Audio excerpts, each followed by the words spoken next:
Who doesn't love nachos? Today I'm going to show you a really healthy and stunningly beautiful nacho plate, and we're going to get into it right now. First things first, these are the ingredients we will need for our nachos.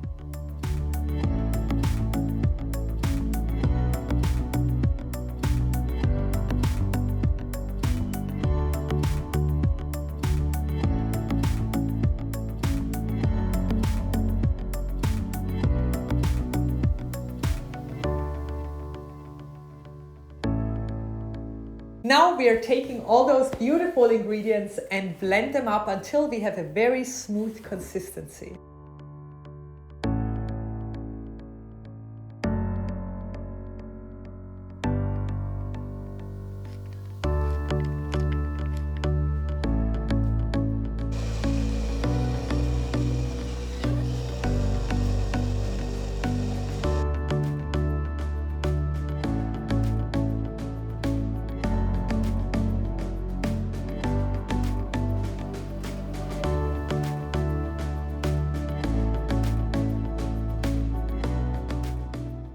I'm using a dehydrator today for this recipe. You probably can also make it in the oven. If you're curious about dehydrating, I recommend this brand. And I'm not getting paid from that company, but it's such an amazing kitchen tool I really can recommend for you to have in your house.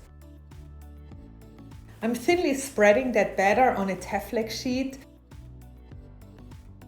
I'm already shaping little triangles here, which then are going to be our tortilla chips.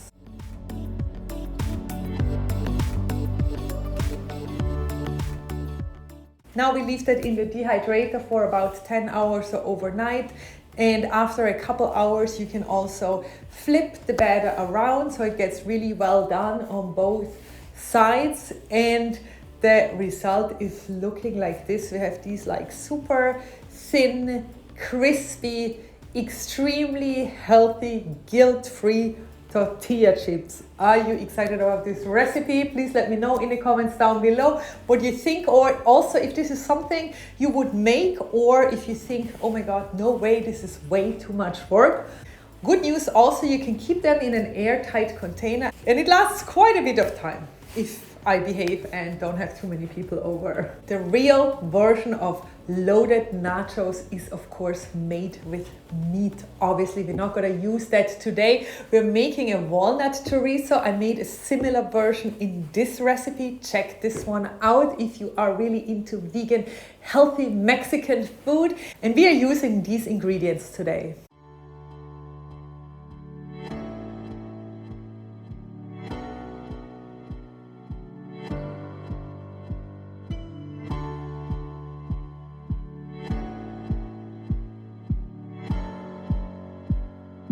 It's super simple. I'm processing that all up in the food processor until we still have a little bit of a chunky texture.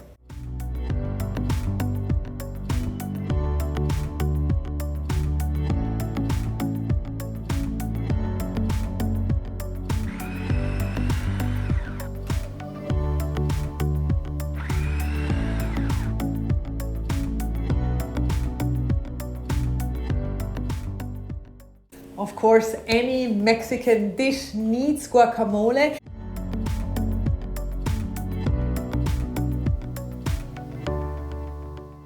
I have these two avocados. I carefully selected them. I think I touched all the ones in the store.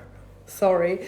But I really hope for the perfect avocado moment. Yep, I'm quite happy. This one is absolutely acceptable as well. And you just could mash that up with a fork. Totally fine. I just really like to make my guacamole in the food processor because then it just gets super smooth and almost a little foamy.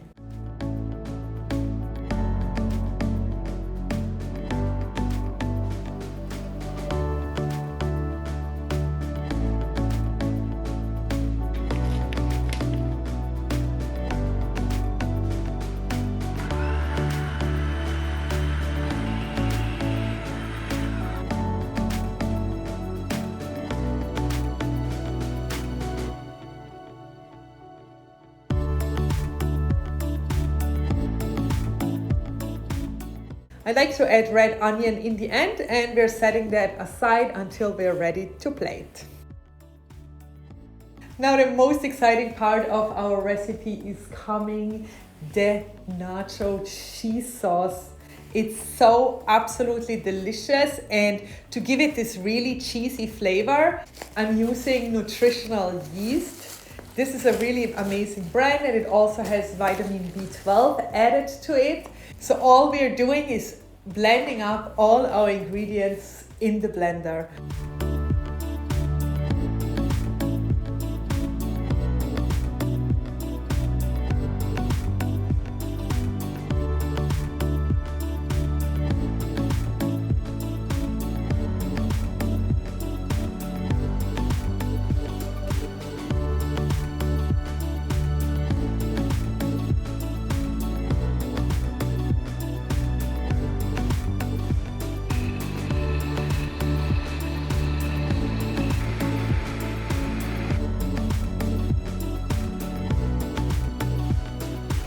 We have this creamy, dreamy consistency that you almost want to lie in there. Now it's time for plating, you guys, and create this stunning nacho plate. Are you excited about this? Please let me know in the comments down below.